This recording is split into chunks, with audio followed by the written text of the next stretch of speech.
Hi, and welcome to the School Health Educators Podcast, where we discuss health education and how to best teach health ed in the K 12 setting.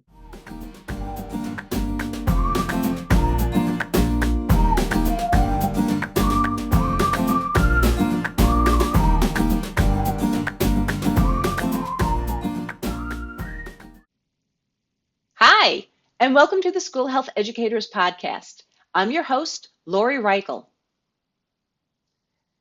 Happy holidays and Happy New Year to you. Thank you for listening in.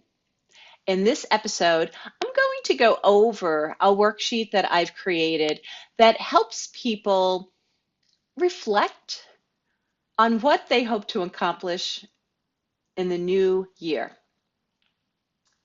In this episode, I'm going to go over a little worksheet that I've created to help people, meaning educators and students, reflect on what they're hopeful to accomplish or as a goal to succeed with in the year 2026.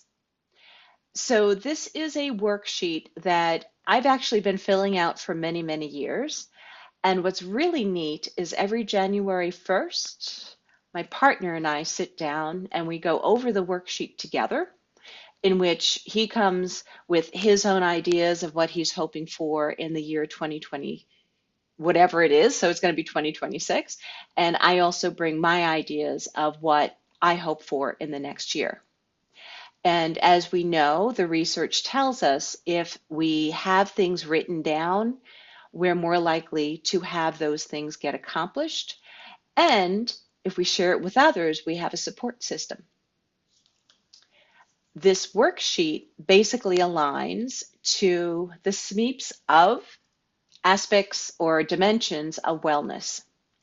So if you know me, Lori, you know that I use the SMEEPS or the SMEEPS of acronym for the areas of wellness.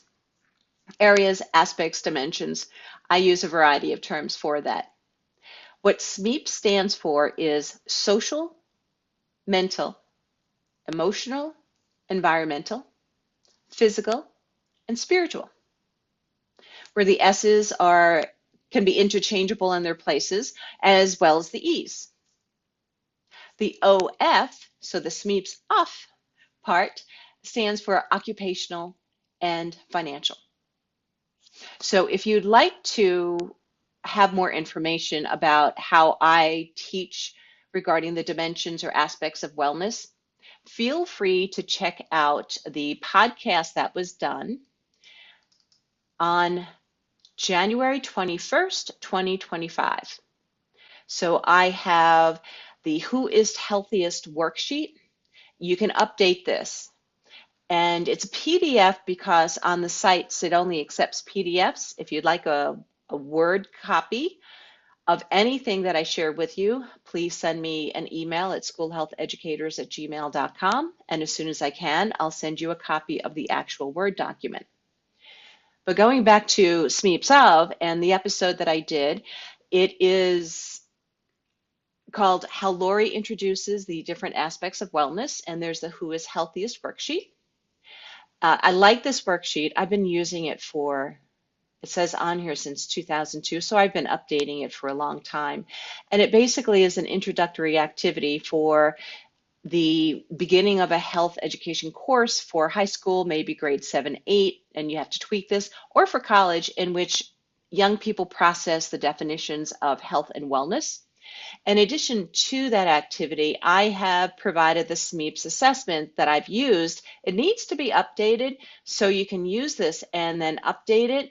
I have it from 2001 on here, so you'll see some of the terminology does need to be updated, but please update it and give me a little credit. That'd be nice if you're going to share it with others. But that is shared on this podcast episode from January 25th. So going back to this episode of the planning worksheet, I'm now going to share my screen. If you're able to watch this on the YouTube channel, go for it. It's the School Health Educators YouTube channel. But basically, this worksheet has all of the SMEEPS components. I actually have 9 boxes on the worksheet. So if you're not able to see this, I'll explain the whole worksheet. It has the year on the top, 2026, and I'm choosing a little bit of a slogan, which reads, choosing positivity. And underneath that title is a rectangle with 9 separate boxes. And then underneath that is an area for one's name. So the boxes read, it aligns with the SMEEPS. It reads emotional, mental, social, spiritual, occupational, or other stuff, because not all young people have an occupation, physical, financial, environmental.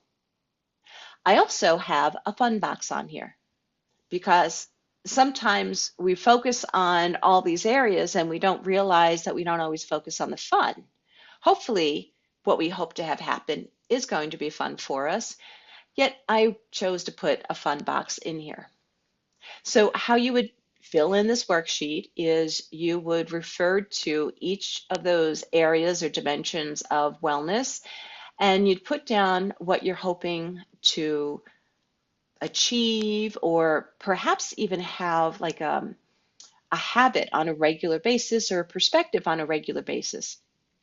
So for example, something for emotional, this is what I will continuously put down on my worksheet. I put down having 10 minutes a day of mindful activities in the morning. So when I wake up, I've been using the Healthy Minds app going over the course, but sometimes I just use the Calm app and I have either the timer or music on or a speaker, and I sit for 10 minutes. But actually for 2026, I'm going to increase for 15 to 20 minutes. And that is a daily activity I'm hoping to do. Now you have some options here. You can write down things that are very specific to SMART goals. For myself, where I'm at, I'm middle-aged. I have recognized I've reached a lot of different goals, so I do choose to fill out this worksheet a little differently, in which I can have an overarching goal, like for fun, might we go on a trip hiking to the canyons in the Midwest this year? That is a hopeful goal for next year, so I'm going to put that down, and that would be measurable if I'm more specific about how many days, maybe what exact parks I can go to. But other areas on here, I'm going to leave it a little bit looser, of saying continuing my 5K, 10K training app 3 to 4 times a week, although that is a SMART goal. So maybe I don't recognize that I do SMART goals regularly because I'm so used to it due to training others about them, teaching them in the pre-K through 12 setting as well as the college setting. So anyway, going back, the worksheet that I am going to have a link for in this podcast episode is something that you can use yourself and fill out, or share it with students that they can fill out. It's a great opportunity for people to start thinking of, what do I do for each area or dimension of wellness? So we're not just focusing on, if you're a really athletic person, we're not just focusing on the physical, but we're focusing on other aspects that align with SMEEPS of. So that's it. That's what I wanted to share with you. Also, if you're interested in being a guest on the School Health Educators podcast, please reach out to me at schoolhealtheducators@gmail.org. I am going to be posting some items on Health Central and the Facebook pages and all, and sending out some emails to some folks that I know, so we can have more episodes in 2026 where we have more guests sharing what they do in the field, their concerns, their questions, et cetera, et cetera. So please consider being a guest, and I hope that you have a happy holiday season and a wonderful end to 2025, as well as a lovely start for 2026. Stay well, folks, and you'll hear from me next year.